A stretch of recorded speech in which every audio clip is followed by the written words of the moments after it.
Hey, welcome to the High Carbon Lifestyle Podcast, PetroNerds Podcast. You might use this. Might use it. Yeah, Yes, you yeah. might use this PetroNerds Podcast. I think we should still call this the American Energy Podcast. The American Energy Podcast. I'm the Carbon King, Jason Isaac, anointed that way by a Democrat because I tell people I live a high carbon lifestyle, and I think the rest of the world should too, and I'm not ashamed to admit it. And I'm the PetroNerd. She is the PetroNerd. Yeah. Absolutely. Yeah, great to be here. Trisha Curtis, Jason Isaac, Chief Economist of the American Energy Institute, CEO of the American Energy Institute. We've had a busy week. We have this week. I know you've had a lot going on. Yeah, I'm in Austin. It's great. Yeah, it is. Yeah. Welcome to Wimberley, where our studio is. You might have seen this on Fox News or Fox Business, but we have a tiny little space in Wimberley where we conduct our interviews. It's great. Yeah. Thanks for being here. Appreciate it very much. So you joined me at the Capitol earlier this week. We went by and visited with a lot of legislators, governor staff, talking about grid reliability, some things that Texas is doing that are good, some things that Texas is doing that aren't so good.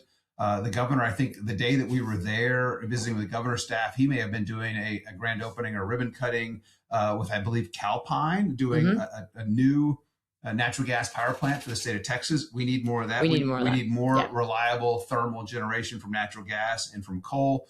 And so we're building more natural gas in Texas. Unfortunately, we're also building a lot of wind, solar, and batteries that are extremely expensive and intermittent. It's one of the reasons why costs are up 28%. And that's so. Just back up. So it's Friday, May 8th. We were doing this on just a couple days ago. So this is my first time to the Capitol in Austin. So that was great. But I was pretty blown away with the amount of all the circular conversations, which intently so, but having these conversations about how much wind and solar has been added to the Texas grid. A state with abundant, I mean, not just abundant, excess natural gas, so much so that we have negative prices in the Permian Basin. And yet we're talking about building what you said is 53 gigawatts of power has been added, but 52 of those are wind and solar. Yeah. 53 gigawatts of wind, solar, and batteries over the last 5 years. Rates have gone up 28% at the same time. We've added 3 gigawatts of natural gas in the last 5 years. It's insane. It's absolutely insane. And we've lost 0.7 of a gigawatt, 700 megawatts of coal since Winter Storm Uri. Mind you, natural gas and coal were the ones that saved people's lives. During Winter Storm Uri, there was the only two form of electric generation that increased the amount of electricity they were generating over that week.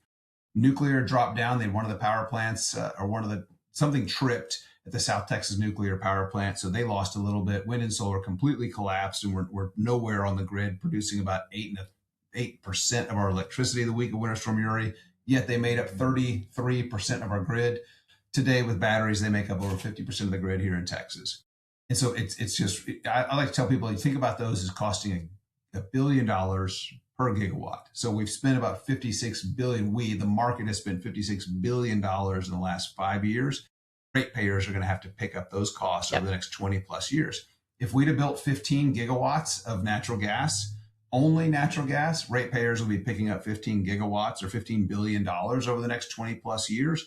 Our rates would be lower and our electricity would be more reliable. Yeah, I think, and so it struck me that I think we don't appreciate, and I always use the word education, but we truly don't appreciate how much is needed in the market. And it's like you have to beat the dead horse on this one, is that education has to be in the marketplace, like understanding how this actually works. And then you have to be talking to politicians, you have to be explaining to people what actually happens when you put the wind and solar into the grid. And a lot of people want to be careful with this and say, I don't want to be anti-wind and solar.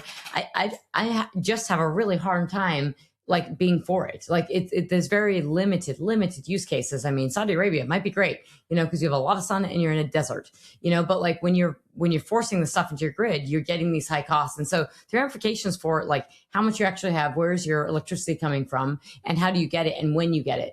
And it's that timing. And so I just think it's really important is when we're in a global energy crisis right now, and we have that's not a stretch, right? We're not feeling in the US because we have so much oil and gas, which is awesome. But we have to understand that like the reason we're not feeling this pain the way the rest of the world is with this war in Iran is because we produce our own energy. And except when it comes, we're in the state of Texas. I don't think a lot of people in DC would even understand that this state is the highest state to add wind and solar and batteries into the grid. You've only been able to do it because you've had the natural gas, but you're getting to a point where it's just kind of asinine. You have so much natural gas. It's being people are paying to take it away in the Permian Basin, and yet you're forcing all this wind and solar into the grid. And then people aren't able to turn the, you still have issues with energy. If it was affordable and reliable, it would already have solved the problems and we wouldn't even be having these conversations, but we're not. Yeah. And that's what cost benefit analysis needs to be something that is considered. And I've talked to a colleague of yours, the Department of Energy, a couple of months ago at an event. And he said, if anything was being built right now, if cost benefit analysis was the only driver, the only thing that would be being built right now is natural gas electric generation. Lowest cost to market and the reliability is the highest. But that cost, and that's unfortunately what's not being built overwhelmingly here in Texas. We're number one in wind. And people are like, oh, Braga, we're number one in wind. Installed capacity, we're number one. During peak demand times, that doesn't perform. We're number one now in solar. During peak demand times, it doesn't perform. It will during the summer in those late hours in the afternoon, and then the sun sets. And then we have this awful curve where natural gas is then having to fire up. Unfortunately, we're almost, if we're not passing California, number one for installed battery capacity. This is short duration batteries that last 2 hours, take hours upon hours, and to really charge, expensive. and $1 billion a gigawatt. We could build $1 billion of gigawatt of natural gas that runs 24/7, or we could build $1 billion of batteries that run 2 hours every other day. Just the economics, the cost benefit analysis is not there, and it hasn't been done. You said natural gas is negative in the Permian Basin. So what does that mean? So that means that you don't have, so there's a few things here, and I want to loop this back to, because I spent yesterday at a very heavy geopolitical focus meeting. When I was here in Austin on April 8th, when I was doing John Popola's Dad Saves America podcast, he asked me at the end something, about the war in Iran and talking. He says, are you just armchair quarterbacking? And I said, no, I live in the real world. And the real world, I spent all day yesterday in a geopolitical focus meeting talking about real stuff.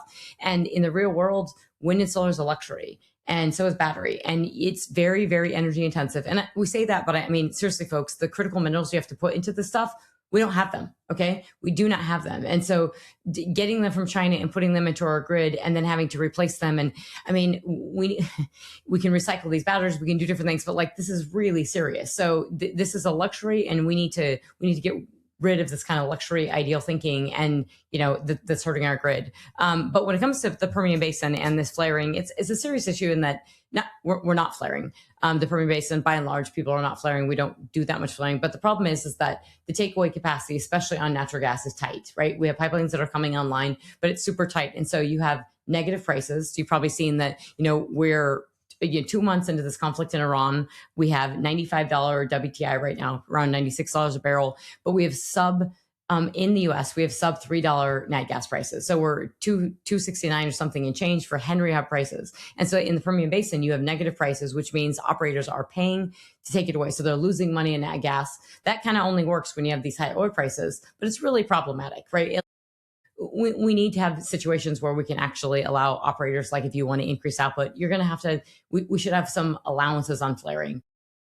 There was a big push, obviously, under the Biden administration. There's a lot of self-regulations of people not wanting to flare. And I'd like us not to flare also, right? That we want to use this energy because we have so much of it. Yeah, it's a valuable commodity. It's also a byproduct of the production of oil, right, which is really because you have so much associated gas in the Permian. But it's important to realize that, okay, well, I have tons of oil. We need to get more oil out. But we have so much associated gas. We have so much gas in this country. And I think we don't fundamentally appreciate we are energy rich. We have so much natural gas that we are paying to take it away. We shouldn't be having the conversation about wind and solar in Texas when you have so much natural gas, you're paying to take it away. And you have issues with, within the Permian Basin and, different parts across the country where we just don't have the power where it needs to be because we haven't built out a lot of power gen and infrastructure and everything. But we're paying to take this gas away. So operators are negative on their gas prices. And yet we have a power generation deficit. We just didn't, there were a lot of ducks in a row that we needed to do on energy policy that we didn't do quite right. I'm in the sense, I'm not speaking obviously on behalf of Department of Energy. This is in, my private capacity with American Energy Institute. But I mean, there was a lot of missteps on that we should be doing better. And I would say by and large, I don't think people in Washington, but I certainly don't think people across the country and around the world appreciate that Texas, the oil and gas state, in the biggest oil and gas state in the country, is a leader in wind and solar. And that should really tell you about the stuff we've talked about before about the power purchase agreements and how wind and solar is forced into the grid, and what actually happens. I think it's just enlightening. Yeah, and we are a leader in the production of oil and gas. We're also a leader in wind, solar, and batteries, but we're not a leader when it comes to affordable, reliable electricity. The American Legislative Exchange Council, ALEC, just came out with their Energy Affordability Index, number 1 being North Dakota, number 2 being Louisiana, and Texas there 10th. Texas should be number 1 on energy affordability because of what we produce, and we're not. It's kind of a slap in the face. And so then what happens is, now that we have all this wind and solar, and I'm hearing members of the legislature talk about, well, we're almost producing too much. We have this stranded wind and solar, so we need to build these That's high because it voltage. works when the wind is blowing and it works when the sun's shining. So in the daytime, Yeah, you know? when you build so much, guess what? You're going to have too much. And Yep. that's exactly what's happened. And we have too much wind and That solar. should tell you, how do you get to building too much? That means like the market, that's not market mechanisms, right? That's the market out of whack, right? Yeah, completely distorted. That's subsidies, right? That's money coming in because, you know what we don't build too much of is we don't have too much natural gas fired power generation. We don't have too much coal fired power generation. We don't have too much reliable power generation, dispatchable power. We don't have it. Yeah, we definitely don't have too much nuclear. I mean, No. we don't, because nuclear hasn't grown. Like the last nuclear plant was added about 10 years ago. Yeah. I think the last coal plant was added. The last coal plant we built was over 12 years ago, and that's what the Gillette, Wyoming, and the Dry Fork Power Plant are looking to build the first new coal-fired power Which is plant. incredible. The It'd first be- new coal-fired power plant be in Eastern Wyoming and Dry Fork. I've toured it. I think you toured it. I have a couple years I ago. need to go It's back there. beautiful. But they're going to actually expand the capacity of the coal-fired generation at the first coal-fired power plant. It'd be in the US. incredible. It needs to happen. And over 10 years. Just insane. And yet we're shutting them down all around the U.S. And the Department of Energy is trying to stop that and keep them on in certain places in the Midwest, which is great. In Colorado, keeping them on in Colorado, your home state for now. For now, desperate. It's not even for now. I was born in Wyoming. It's just I have a house in Denver. It's like an office. Yeah. Good. So- but those costs of all that stranded wind and solar, now they're proposing. It's so funny we building call stranded wind and solar. Yeah, it's so funny. Yeah, call it stranded. The stranded wind and solar is now, and they're building it. They build it out in the middle of nowhere where the land is cheap, because it's built out there because they know that the ratepayers in Texas will pick up the cost of transmission. And so the Texas is proposing these high voltage transmission lines, 765 as they're known, 765 kV, massive high voltage transmission lines, to now benefit wind and solar, to move that unreliable intermittent energy when it's producing too much to other places around the state, when we should be rewarding, our market should reward reliability, and you build generation close to where the demand is. And we shouldn't having ratepayers pick up the cost of transmission for wind and solar. They should be paying that, the transmission cost to move it out of the region. That's just not the way our market's designed right now. So if you're concerned about that, check out our sister organization, AmericanEnergyWorks.com. Look at their website. We've got a couple of petitions. We're sending letters to legislators and to members of the Public Utility Commission, urging them to put a pause on these high voltage power lines. 2,500 miles long, 200 feet wide. That's longer than the southern border of the United States, by the way. I mean, it's just a massive land grab that ratepayers will be picking up an additional $30 billion in cost. It'll add up to $200 to our utility bills. That's separate from the kilowatt charge. It's paying for transmission. It's essentially subsidizing. And even the groups out there that want this are saying it's for industrial users and for data centers. Let those users pay for the transmission. Yeah, and it's just, I don't, and it's I want to understand if it's wind and solar that requires the high voltage, the transmission, because if you're going to use these crappy forms of energy, at least have them close to the place that you're going to use it, right? Yeah. So if this was a coal-fired power plant or a natural gas power plant, and then you're going to say we have this awesome stuff and we're going to build some high voltage, I'd be a little more supportive. But if it's not, I mean, and it doesn't seem like you're building these in earnest, so that's a problem. I do want to switch gears a little bit and just talk about the market, because I am the chief economist. Yes, you are. I'm pretty nerdy. So I am obsessed with this. We're going to put an op-ed out. Jason's got to look through it and tell me it's too long and, edit it, which he always does. I have an op-ed that I'm writing for this Guardian article and I talked about this yesterday when I was talking about geopolitics. It's driving me nuts, because I think what we do a lot in when we have a crisis or anything happening is we tend to kind of say, we take where we're at and we extrapolate it forward and say that's what it's going to be. Everybody did that during COVID when they were shut in and they're like, we're never going to use oil again. And that's when IEA went crazy and they did the net zero 2050 and it was Bananaville. Well, I say this because the IEA is doing it again. And so they're using this moment in time to say, oh, we got to get off oil. And this is really bad because this is a very, influential group within Europe. And, we probably need to just write off Europe because I think they're not, they've chosen their path on energy policy and it's just damning their economies. And I don't think they can come back from this. But I mean, we're sitting at $96 barrel oil today. Just to recap, we have had, it's May 8th, it's Friday. About a month ago was when we started the ceasefire, when I was here in Austin, literally a month ago. And so we've been we've edged up. You'll go above 100, but we'll come back down. And we're at $96 a barrel, despite the fact that we have exchanged fire with the Iranians in the Strait of Hormuz yesterday. Before that, prior to that, in the last few days, I say there's like a lot and a little going on because if you're looking at oil prices, it's kind of muted. But we exchanged fire. Iran has been attacking UAE with missiles and drones. They've intercepted, I think they've largely intercepted probably all of those. That's increasing again today as we speak. That's rising. The big things on the table for Iran are obviously they want to control the Strait of Hormuz and they want nukes. Those are two things we're not giving. And so it's interesting right now why we're having such, I would say these are pretty muted prices given this. We're saying the ceasefire is still in place. So there's two things I really want to discuss, and that's this article, but it's also flows. And I would just say that the thing I'm struggling with is everyone is trying to wrap their arms around is saying, oh, we have 10 million barrels a day offline. The Strait of Hormuz isn't flowing. We've talked about this a lot. The math doesn't work for me. We cannot be 10 million barrels a day offline for 2 months and be at $95 oil. So either the oil prices are off by $100 a barrel or a little more slowing. And I think it's both a little more slowing and China isn't demanding 17 million barrels a day like everyone says they are. And so therefore we just there's a cushion there. And so that Yanbu pipeline, the East-West pipeline that everyone said they were like, oh, it's 5 million barrel a day capacity pipeline. It's not being used. It's being used. It's 7 million barrels a day. There's another pipeline that twins it, an NGL line that was 300,000 barrels a day. And you can bet your ass that both those pipelines are running full tilt and probably over capacity. So that pipeline, they had a lot of exposure Saudi did to the Strait of Hormuz and the Persian Gulf. So that pipeline goes across the country and goes, it's the East-West pipeline. So it goes to the western side so they can export. Now, the port only exports, it's about 4 million barrels a day. But you can imagine when they get more ships, they're pushing that too. They're maxing that out. And then you have this other pipeline, the 1.8 million barrel a day pipeline, which again, people say on paper was 1.2 million barrels a day. No, it's 1.8, which means it's probably pushing 2. And that's the UAE pipeline.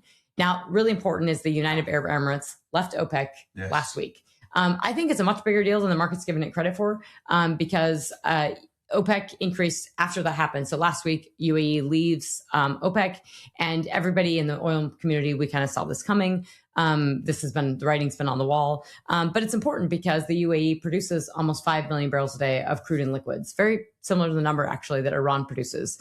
And Saudi Arabia in December, total liquids output, they were almost 12 million barrels a day in December of last year. So we have a lot when we include condensates and liquids and everything. It's way more than they show on paper. And so you have all this crude. So UAE leaves OPEC. OPEC comes. Remind the listeners, what's the global demand for oil? It's over 100 million barrels a day. Okay. So just over, we say 100 million barrels a day for a clean figure, but let's just say it's probably 104 million barrels a day last year. We always kind of clean up the numbers. We're backwards looking. And then total output, when we include liquids and condensates and natural gas liquids like we do, we're over 100 million barrels a day. And we produce 7-8 million barrels a day of liquids on top of that crude number. So it puts us well north of 24 million barrels a day. So when you stack these numbers up like I do in these charts, I'll give these for some of the slides. It's a completely different picture. We're producing more than Saudi Arabia and Russia, but when you add our natural gas liquids, we're way more, right? So it's a huge difference. But anyways, UAE, so they leave OPEC. That's going to mean, and they basically left OPEC, and they also said, hey, Israel, we're going to be friends, and we would like some of your kit and your tech and everything, and we're tired of getting hit by Iran, and we're done with this. And, they're also signaling to the U.S., we're with you. So I think, honestly, it's bearish for oil prices later in. I think it's good for the overall market. It's more balancing, and it's good to have a more actual allies in the Middle East. I don't love what the UAE is doing internally. they're not letting people take pictures. People are getting jailed. I'm not a fan of that. Yeah. But I think getting more folks on the side of the U.S. and with Israel and the bastions of freedom within the Middle East, it's a tough neighborhood, but it's helpful. So that has kind of all instigated this current firing. But the point I'm making with this is that if all this is happening that I just said, and we're still at $95 oil, stuff's flowing out of these pipelines. China was stocking. They stocked, according to the IEA, International Energy Agency, 40 million barrels in the month of March. So when nobody else was getting oil and there wasn't anything flowing, they were getting crude oil from Iran, which everyone only admitted that during this war. So they were getting oil from Iran. They're no longer getting this because we have our blockade is in effect. Apparently today we just hit some tankers. We just fired upon them, empty tankers. Yeah. So we're taking empty tankers. We're taking this blockade seriously. Don't fill those up. And the reason we're saying, honestly, the reason for that is because that gives them storage to fill that up. And if we push them right now on not being able to stock anything, they have to start shutting in oil in their country, which could have some pretty devastating impacts to the actual oil output. I'm a little more bullish, and they could fix it long term, but it has some impact. So it's really throttling. This is not about people, folks, because they're not getting money. This is about throttling the regime. Yeah, and Chris Wright was talking about them having to shut in some of their wells. I've got those clips on my X at Isaac for Energy. If you want to check those out, of him actually specifically talking about it, and he would know. Absolutely. He's the first Secretary of Energy that has experience working in the energy industry. It's I think Iran, because they haven't done the investment, right? They have actually not done the in-field investment like Russia's done the investment, right? They know how to manage their fields. Iran hasn't, because Iran has been spending all their money on the leaders of the IRGC, the Islamic Revolutionary Guard. Hamas. Exactly. All these wonderful extracurriculars, the 3 H's, we call them, Hamas, Hezbollah, and Houthis. So they spend all their money on that, not on the people, not on the oil fields. So really, if they have to start shutting in production, which they're very close to, they're going to have some damage. And so this is kind of the, they talk about epic fury. This is the economic fury. And it's real. You have to go through a bunch of different military podcasts to see what's going on, but it's real. We are hurting the capacity for them to make money. That all, when we're thinking about this, I'm thinking about what's the future look like, right? And so people are prognosticating and saying, well, China's winning and wind and solar are the answer and let's get off oil. And I say that because it's really important to think about is I fundamentally believe the answer is we are going to be building pipelines. And I know Chris Wright was in Croatia and they were talking about peace pipelines, which are basically talking about more flows to the Middle East, right? Or LNG flows to our LNG going to India, going to the rest of the world. Really serious. That's going to happen. And that's because we are a market-based economy. And if they can rely on these exports, they're not going to worry about it being Qatar and it being closed. But at the same time, I think the Strait of Hormuz a year from now is going to be a moot point because we are going to be building actual pipelines within the Middle East that bypass this. Yeah. And so to me, when Iran is holding on and saying we won't control the Strait of Hormuz, that means you're desperate, right? Because you didn't enact leverage before, you enacted it now. You're only going to have it for a short time, even if you got it. We can't let them have it, but we need to be building pipelines and we need to take away this choke point. And then, think about the future is that this should have crystallized everyone's worldview that oil is everything. Energy is everything. It's over 100 million barrels a day. We do not easily substitute oil. So when people say wind and solar, you do not directly substitute oil and wind. It's not the same thing. Wind and solar is power. It's crap power. And oil is in transportation fuels, largely. Mm-hmm. Now we use it in a ton of other stuff, in synthetics and material, in naphtha, and in things that we're really hurting right now. But, and jet fuel and, all this stuff that's really important to think about. But The Guardian had this article and it's driving me bananas the title is, quote, "The damage is done. Global oil crisis has changed industry forever," IEA chief says. And so Fatih Birol is interviewed in this long Guardian article, and he says that, he actually advises the UK government not to go produce their oil because it wouldn't help in this crisis, which is the same oil, by the way, that Norway is producing, and they're doing awesome. Their economy is ripping. They've got oil. They're sending it to Europe. So it's the same field in the North Sea. And the United Kingdom is not producing it, and Norway is, and the UK is importing oil from Norway. Yes. And importing LNG from Russia, by the way. Just absolutely absurd. Yeah. I mean, I like in the Permian Basin, which is over New Mexico and Texas. It's like New Mexico saying, we're not going to produce there. We'll just import it from Texas. Right. When it's there, it's in their geography. Thank God they're not.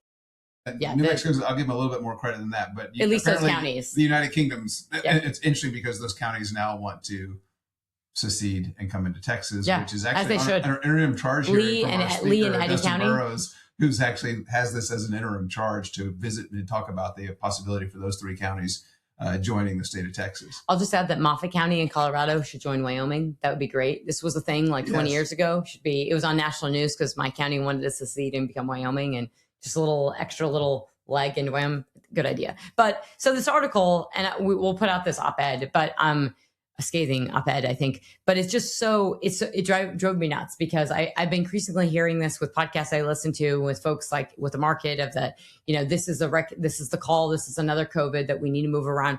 You can't move away from them. The reason we use oil and natural gas is because there's such energy, and coal is because there's such energy dense fuels. Mm-hmm. And so what's actually happening. And so, Fatih Birol is telling, the Guardian that, it's over. The VOS is broken and we can't, the cat's out of the bag. And so he's telling the UK, don't produce your oil. And also that nobody regrets renewables, which is a laugh. That's untrue. The state of Texas should be regretting the renewables. They are extremely expensive. And he says renewables are no regret. Well, renewables are not a replacement for oil. Okay. So that's ridiculous. Now, if you're doing that for gas, you have your own gas, and people always say, well, Europe doesn't have natural resources.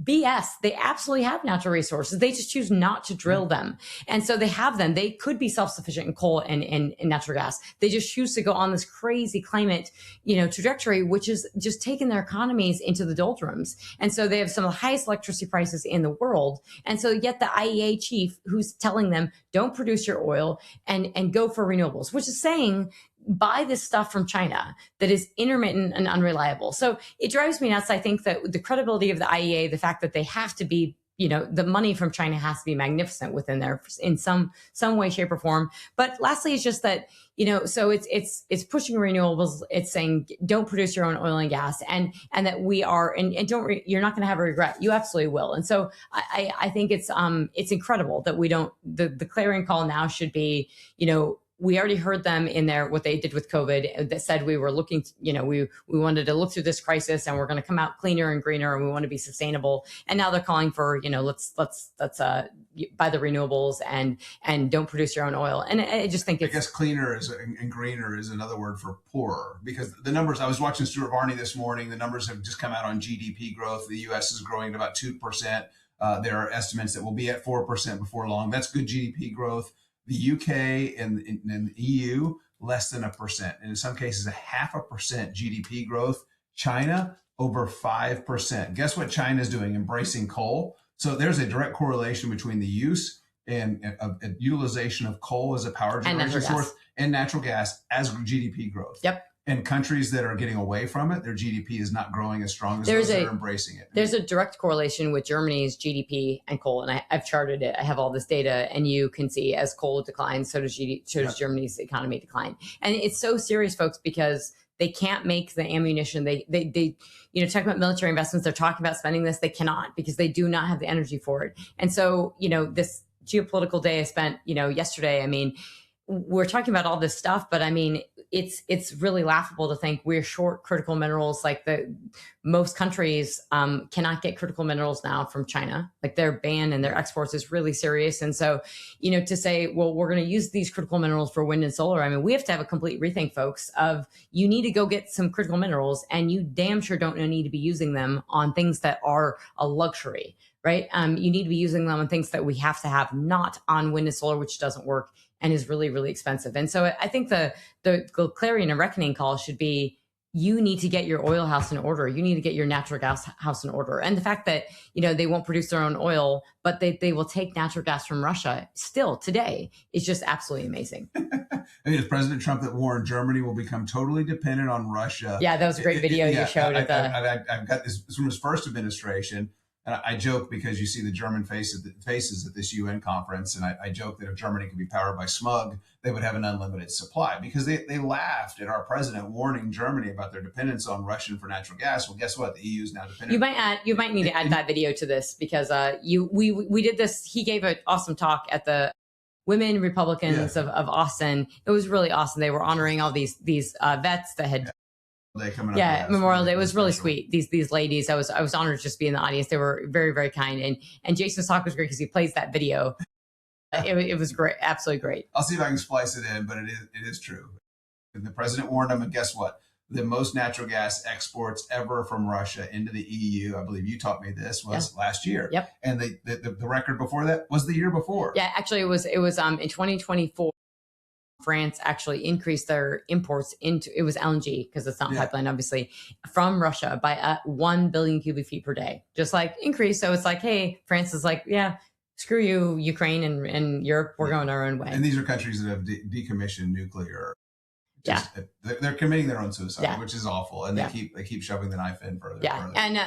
And I would say just lastly is that, I mean, in closing, I mean, it's just so, we've got to get energy right. Like you cannot get this wrong. So this idea that, well, we can just keep putting in this wind and solar, and the fact that, you've added power gen in Texas, but it hasn't been nat gas, and you have this boom, and you have negative prices in the Permian Basin. This is we've got to fix this. This is a problem that we should not have in the United States of America. Yeah, absolutely. We need affordable and reliable energy and electricity. That's what our Department of Energy and our current administration is focusing on, lowering those costs to consumers. We need, if heavy industrial users want wind and solar, let them pay for the wind and solar. Not connect to the grid and then buy renewable energy credits and push renewable energy on the rest of us. But Tricia and I need to come back. We need to talk more about our petition to the EPA, low carbon fuel standards, our lawsuit in the Fifth Circuit, protecting offshore oil and gas exploration from our friends in the Gulf of America. So we'll stay tuned, tune back in. I'm Jason Isaac. This is Tricia Curtis. Catch you next time. Thanks, folks.